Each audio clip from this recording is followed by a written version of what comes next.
അപ്പോൾ hi all. അപ്പോൾ നമ്മളിന്ന് പഠിക്കാൻ പോകുന്നത് 8th സ്റ്റാൻഡേർഡ് ഇംഗ്ലീഷിലെ ലാസ്റ്റ് ചാപ്റ്ററായ ഫസ്റ്റ് പാർട്ടിലെ ലാസ്റ്റ് ചാപ്റ്ററായ ദ ആസ്ട്രോണമർ എന്ന് പറയുന്ന ചാപ്റ്ററാണ്. അപ്പോൾ ഇത് എഴുതിയിരിക്കുന്നത് രവീന്ദ്രനാഥ് ടാഗോറാണ്.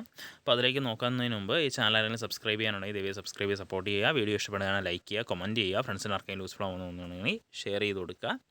അപ്പോൾ നമുക്ക് നമ്മുടെ ചാപ്റ്ററിലേക്ക് കിടക്കുന്നതിന് മുമ്പ് നമുക്ക് ആ പോയറ്റിനെ പറ്റി ആദ്യം ഒന്ന് നോക്കാം. രവീന്ദ്രനാഥ് ടാഗോർ എന്ന് പറയുന്ന നമുക്കറിയാം, നമുക്ക് വളരെ ഫേമസ് ആയിട്ടുള്ള ഇന്ത്യൻ പോയറ്റാണ്, ആർട്ടിസ്റ്റാണ്, മ്യൂസീഷ്യനാണ്, ഫിലോസഫറാണ്. അദ്ദേഹത്തിനെ ഗുരുദേവ് എന്ന് പറയുന്ന പേരിലും ആൾക്കാർ പറയാറുണ്ട്. അദ്ദേഹത്തിൻ്റെ ഗീതാഞ്ജലി എന്ന് പറയുന്ന ആ ഒരു പോയത്തിൻ്റെ കളക്ഷന് അല്ലെങ്കിൽ ഒരു കവിതാ സമാഹാരത്തിന് എന്ത് കിട്ടുന്നുണ്ട്, നോബൽ പ്രൈസ് കിട്ടുന്നുണ്ട്. ലിറ്ററേച്ചറിനുള്ള സാഹിത്യത്തിനുള്ള നൊബേൽ പ്രൈസ് കിട്ടുന്നുണ്ട് 1913 1913. പിന്നെ പറയുകയാണെങ്കിൽ രവീന്ദ്രനാഥ് ടാഗോർ ഒരു ലിറ്റററി ഐക്കൺ മാത്രമല്ല, ഒരു സാഹിത്യത്തിൽ വ്യക്തിമുദ്ര പതിപ്പിച്ച് അത്രയും ഫേമസ് ആയ ആൾ മാത്രമല്ല, അദ്ദേഹം ഒരു വളരെ ഫേമസ് ആയിട്ടുള്ള ഒരു ഇന്ത്യൻ ഫ്രീഡം ഫൈറ്ററായിരുന്നു. ഇന്ത്യയുടെയും ബംഗ്ലാദേശിൻ്റെയൊക്കെ ദേശീയഗാനങ്ങൾ എഴുതിയ, അല്ലെങ്കിൽ ഇന്ത്യയുടെ ദേശീയഗാനമായ ജനഗണമനയും ബംഗ്ലാദേശിൻ്റെ ദേശീയഗാനമായ അമർ ഷൊനാർ ബംഗ്ല എന്ന് പറയുന്ന ദേശീയഗാനങ്ങൾ എഴുതിയ ഒരു കമ്പോസറായിരുന്നു.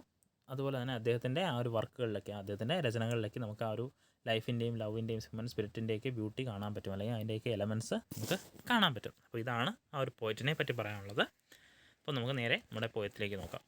അപ്പോൾ ആക്ച്വലി ഈ പോയം വരുന്നത് രണ്ടുപേര് തമ്മിലുള്ള കോൺവെർസേഷനാണ്. പക്ഷേ രണ്ടുപേര് തമ്മിൽ ഡയറക്റ്റായിട്ട് കോൺവെർസേഷൻ നടക്കുന്നതായിട്ടല്ല, ഒരു ചൈൽഡും ഒരു ഫാദറും തമ്മിലുള്ള ഒരു കോൺവെർസേഷനാണ് ആക്ച്വലി ഇത്.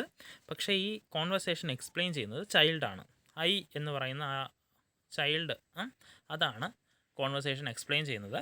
ഫാദർ പറയുന്ന കാര്യവും ഈ ചൈൽഡ് തന്നെയാണ് പറയുന്നത്. അപ്പോൾ ഇതിനകത്ത് നറേറ്റർ എന്ന് പറയുന്നതാണ് ആ ചൈൽഡാണ്. ബട്ട് ആക്ച്വലി രണ്ടുപേര് തമ്മിൽ, ആ ഫാദറും ചൈൽഡും തമ്മിൽ നടക്കുന്ന കോൺവെർസേഷൻ കുറച്ച് കഴിഞ്ഞതിന് ശേഷം എന്ത് ചെയ്യുന്നത്, ആ ചൈൽഡ് നമുക്ക് എക്സ്പ്ലെയിൻ ചെയ്ത് തരികയാണ്. ഓക്കെ, ആ ഒരു പെർസ്പെക്റ്റീവിൽ നമ്മളിത് വായിച്ചാൽ മതി. നോക്കാം. I always said when in the evening the round full moon gets entangled among the branches of that datum tree, couldn't somebody catch it? അപ്പോൾ ആ ഒരു ചൈൽഡ് ചോദിക്കുകയാണ്, എന്താണ് ഐ എന്ന് യൂസ് ചെയ്യുന്നത് അവിടെ ചൈൽഡിനെയാണ്. ചൈൽഡ് ചോദിക്കുകയാണ്, എന്താണ് ഈവനിങ് സമയത്ത് ആ ഒരു റൗണ്ട് ഫുൾ മൂൺ ഈ ഡാഡം ട്രീസിൻ്റെയൊക്കെ ബ്രാഞ്ചസിൽ ഇങ്ങനെ ഉടക്കി നിൽക്കുമ്പോൾ, അതായത് ചൈൽഡ് മനസ്സിലാവുന്നില്ല എത്ര ദൂരെയാണ് മൂണെന്ന് ചൈൽഡിന് മനസ്സിലാവുന്നില്ല. അപ്പോൾ അത് വിചാരിക്കുന്നത് വളരെ അടുത്താണ് ഈ മൂണെന്നാണ്. അതുകൊണ്ട് തന്നെ ചോദിക്കുകയാണ്, ഈ മൂൺ ഇങ്ങനെ സഞ്ചരിക്കുന്ന സമയത്ത് ഈ ഉയരമുള്ള മരത്തിലൊക്കെ എന്ത് ചെയ്യാൻ സാധ്യതയുണ്ട്, അത് ഇങ്ങനെ തട്ടി നിൽക്കാൻ സാധ്യതയുണ്ട്. അപ്പോൾ നമുക്ക് ആർക്കെങ്കിലും അതിനെ കയറി ക്യാച്ച് ചെയ്തുകൂടെ, അതിനെ കയറി പിടിച്ചുകൂടെ എന്നാണ് ചോദിക്കുന്നത്.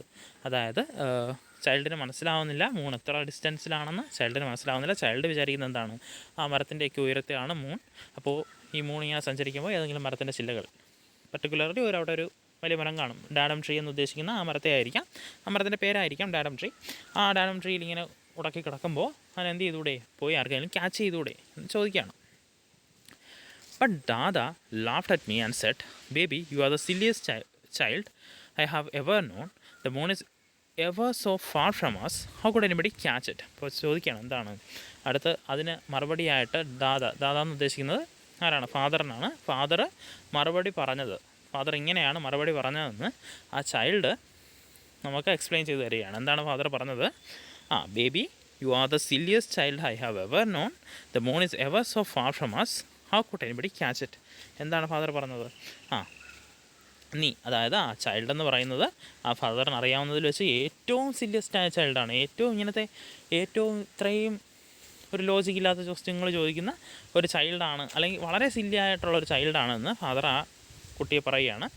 എന്നിട്ട് പറയുകയാണ്, എന്താണ് നീ ഉദ്ദേശിക്കുന്ന പോലെ മൂണിന് അത്ര ഒക്കെ മാത്രമല്ല, അത്രയും ദൂരത്തിൽ മാത്രമല്ല മൂണെന്ന് പറയുന്നത് എന്താണ്, നമ്മളെക്കാൾ ഒരുപാട് ദൂരെയാണ് അത് സ്ഥിതി ചെയ്യുന്നത്. ഓക്കെ, മൂണെന്ന് പറയുന്നത് നീ ഉദ്ദേശിക്കുന്ന അത്രയും ദൂരത്തിലല്ല, അതിനേക്കാളൊക്കെ എത്രയോ ദൂരത്താണെന്ത് മൂൺ. അപ്പോൾ അത്രയും ദൂരത്തുള്ള മൂണിനെ നീ എങ്ങനെ പോയി ക്യാച്ച് ചെയ്യാനാണ് എന്നാണ് ആര് ചോദിച്ചത്, ഫാദർ ചോദിച്ചത്. അപ്പോൾ അതിന് വീണ്ടും ചൈൽഡ് എന്ത് ചെയ്യാണ്, ചോദ്യം ചോദിക്കുകയാണ്. I said, Dada, how foolish you are. When mother looks out of her window and smile down at his playing, would you say she is far away? അടുത്ത് ദാദയുടെ അടുത്ത് ആ ചൈൽഡ് ലോജിക്കലായിട്ടൊരു കാര്യം ചോദിക്കുകയാണ്.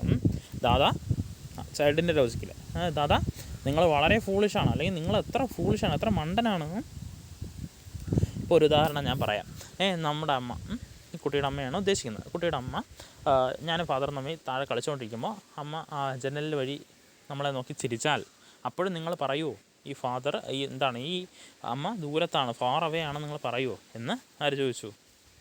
ആ ചൈൽഡ് ചോദിച്ചു. അപ്പോൾ ആ ചൈൽഡ് വിചാരിക്കുന്നത് ആ അമ്മ ജനലിൽ നിന്ന് എത്തി നോക്കുന്ന ദൂരം മാത്രമേ ഉള്ളൂ ആ ചന്ദ്രനും ആ കുട്ടിയുമായിട്ട്. അപ്പോൾ ഈ അമ്മ അത് ദൂരത്തല്ല എങ്കിൽ ചന്ദ്രനും ദൂരത്തല്ല എന്നുള്ളതാണ് കുട്ടിയുടെ ലോജിക്ക്. ഓക്കെ, അപ്പോൾ അങ്ങനെ അതാണെങ്കിലും നിങ്ങൾ ദൂരത്താണോ എന്ന് പറയുമോ എന്ന് കുട്ടിയുടെ അടുത്ത് ചോദിച്ചു. ഫാദറിൻ്റെ അടുത്ത് ചോദിച്ചു. Still Dada said, you are a stupid child baby, where could you find a big net big enough to catch the moon. അപ്പോൾ വീണ്ടും ദാദ പറയുകയാണ്, എന്താണ്, നീ ഒരു സ്റ്റുപ്പിഡ് ചൈൽഡാണ്. നോക്കു കുട്ടി, അല്ലെങ്കിൽ ബേബി, ഈ മൂണിനെ പിടിക്കാൻ മാത്രമായിട്ട് അത്രയും വലിയ നെറ്റ് നീ എവിടെ നിന്ന് കണ്ടെത്താനാണ്, അല്ലെങ്കിൽ എവിടെ നിന്ന് കിട്ടാനാണ് നിനക്ക്? ഈ ചന്ദ്രനെ പിടിക്കാൻ മാത്രം വലിയ നെറ്റ് നിനക്ക് എവിടെ നിന്ന് കിട്ടാനാണ് എന്ന് ചോദിച്ചു. എന്നുവെച്ചാൽ ഫാദറും മേ ബി ചൈൽഡിഷ് കണക്ക് ആക്ട് ചെയ്ത് ആ ചോദ്യം ചോദിച്ചതായിരിക്കാം. I said, surely you could catch it with your hands. അപ്പോൾ ചൈൽഡ് വീണ്ടും പറയണം, എന്താണ്, അതിന് നെറ്റിൻ്റെ ആവശ്യം എന്താണ്? നിങ്ങൾക്ക് എന്ത് ചെയ്യാൻ പറ്റും? നിങ്ങളുടെ ഹാൻഡ്സ് വെച്ച് തന്നെ പിടിക്കാൻ പറ്റുമല്ലോ. ഇപ്പോൾ ചന്ദ്രൻ എന്ന് പറയുന്ന അത്രയും വലിയ സാധനമൊന്നുമല്ല, നിങ്ങൾക്ക് വേണമെങ്കിൽ നിങ്ങളുടെ കൈ വെച്ച് പിടിക്കാൻ പറ്റും. അതിന് നെറ്റിൻ്റെ ആവശ്യം എന്താണ് എന്നാര് ചോദിച്ചു? കുട്ടി ഫാദറിൻ്റെ അടുത്ത് വീണ്ടും തിരിച്ചു ചോദിച്ചു. But Dada laughed and said, you are the silliest child I have known. If it came nearer, you would see how big the moon is. അപ്പോൾ ഫാദർ, അതായത് ദാദ വീണ്ടും എന്ത് ചെയ്തു? ചിരിച്ചുകൊണ്ട് ചോദിക്കുകയാണ്, ഞാൻ കണ്ടതിൽ വെച്ച് ഏറ്റവും സില്ലിയസ്റ്റ് ആയിട്ടുള്ള, ഏറ്റവും സില്ലി ആയിട്ടുള്ള കുട്ടി ആരാണ്? നീയാണ് എന്ന് പറഞ്ഞുകൊണ്ട് ഫാദർ ആ ഒരു ചൈൽഡിന് റിപ്ലൈ കൊടുക്കുകയാണ്. ആ ചന്ദ്രൻ നിൻ്റെ അടുത്തേക്ക്, കെയിം നിയറർ, കൂടുതൽ നിൻ്റെ അടുത്തേക്ക് വന്നാൽ മാത്രമേ, അല്ലെങ്കിൽ നിൻ്റെ തൊട്ടടുത്ത് എത്തിയാൽ മാത്രമേ ചിലപ്പോൾ നിനക്ക് മനസ്സിലാകാൻ പറ്റത്തുള്ളൂ അത്ര വലുതാണെന്ന്. അല്ല, നീ ഉദ്ദേശിക്കുന്ന കണക്ക് അത്ര ചെറുതല്ല ചന്ദ്രൻ എന്ന് പറയുന്നത് വളരെ വലുതാണ്. അപ്പോൾ നിനക്ക് നിൻ്റെ അടുത്ത് ചന്ദ്രനെ കിട്ടിയാൽ മാത്രമേ നിനക്കത് മനസ്സിലാക്കാൻ പറ്റത്തുള്ളൂ. ഇപ്പം നിനക്ക് നോക്കിയാൽ അത് ചന്ദ്രൻ ചെറുതായിട്ട് തോന്നും, പക്ഷേ അങ്ങനെയല്ല എന്നാര് പറഞ്ഞു? ആ ഒരു ഫാദർ ആ ചൈൽഡിൻ്റെ അടുത്ത് പറഞ്ഞു. I said, Dada, what nonsense they teach at your school. When mother bends her face down to kiss us, does her face looks very big? അപ്പോൾ ദാദ ഇങ്ങനെ പറഞ്ഞപ്പോൾ ദാദയെടുത്ത് വീണ്ടും ആ കുട്ടി ചോദിക്കുകയാണ്, നിങ്ങളുടെ സ്കൂളിൽ നിങ്ങൾ എന്താണ് പഠിപ്പിക്കുന്നത്? എന്ത് നോൺസെൻസ് ആണ് ദാദയുടെ സ്കൂളിൽ ദാദയെ പഠിപ്പിച്ചത് എന്നൊക്കെ ആ കുട്ടി ചോദിക്കുകയാണ്. എന്നിട്ട് പറയുകയാണ്, എന്താണ്, ഇപ്പോൾ നമ്മുടെ അമ്മ നമ്മുടെ അടുത്തേക്ക് മുഖം താഴ്ത്തി കിസ് ചെയ്യാൻ ശ്രമിക്കുമ്പോൾ അവരുടെ മുഖവും വലുതായിട്ട് തോന്നുന്നു. അതായത് കുട്ടിയുടെ ഉദ്ദേശം എന്താണ്? ആ ചന്ദ്രൻ എന്ന് പറയുന്നത് അത്ര ആ ഒരു അമ്മയുടെ ആ ഒരു വലിപ്പം മാത്രമേ ഉള്ളൂ. അപ്പോൾ ചന്ദ്രൻ, ആ അമ്മ താഴേക്ക് വരുന്ന പോലെ ചന്ദ്രൻ നമ്മുടെ അടുത്തേക്ക് വന്നാൽ അത്ര വലുപ്പമായിട്ട് നിങ്ങൾക്ക് തോന്നുമോ എന്നാണ് ചോദിക്കുന്നത്. അതായത് അത്ര ഡിസ്റ്റൻസേ അവർ തമ്മിലുള്ളൂ, ചന്ദ്രനും അവരും തമ്മിലുള്ളൂ എന്നാണ് കുട്ടിയുടെ വിചാരം. അപ്പോൾ ആ ഒരു ലോജിക്ക് വെച്ച് ചോദിക്കുകയാണ്, അമ്മ നമുക്ക് താഴേക്ക് നമ്മുടെ മുഖത്തേക്ക് വന്ന് നമുക്കൊരു കിസ് തരുമ്പോൾ അമ്മയുടെ മുഖം അത്രയും വലുതായിട്ട് തോന്നുമോ എന്നാര് ചോദിച്ചു?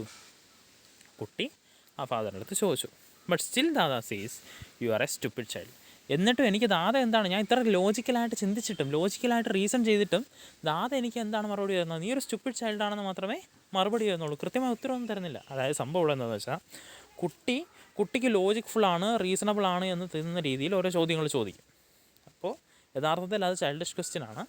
പക്ഷേ ഈ ഫാദർ ലോജിക്കലായിട്ട് റീസണബിളായിട്ട് ഇതിനെ കൃത്യമായ ആ ഒരു ആൻസർ കൊടുക്കുമ്പോൾ കുട്ടിക്ക് അത് ലോജിക്കലായിട്ട് തോന്നുന്നില്ല, അല്ലെങ്കിൽ കുട്ടിക്ക് ആ സംഭവം മനസ്സിലാവുന്നില്ല. ഓക്കെ, ആ ഒരു കാര്യങ്ങളാണ് ഇവിടെ കൺവേ ചെയ്യുന്നത്. ആക്ച്വലി ഇതിൻ്റെ ഒരു ഇന്നർ മീനിങ് വേണമെങ്കിൽ നമുക്ക് എടുക്കാം. എന്നാ സംഭവം എന്ന് വെച്ചാൽ നമുക്ക് ഡീപ്പായിട്ട് കൃത്യമായിട്ട് അറിയാത്ത വിഷയങ്ങളെപ്പറ്റി നമ്മളൊരു അഭിപ്രായം പറയും.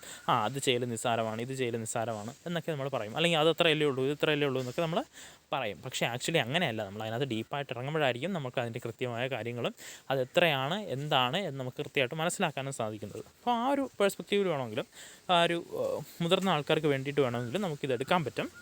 ആക്ച്വലി ഇവിടെ ഒരു പെരിഫറൽ മീനിങ് എന്ന് പറയുന്നത്, അല്ലെങ്കിൽ പുറത്ത് കൊടുത്തിരിക്കുന്ന മീനിങ് എന്ന് പറയുന്നത് ഈ ചൈൽഡ് ഫാദർ തമ്മിലുള്ള കമ്മ്യൂണിക്കേഷനാണ്. അപ്പോൾ ഇതാണ് നമ്മുടെ ചാപ്റ്റർ. Thank you.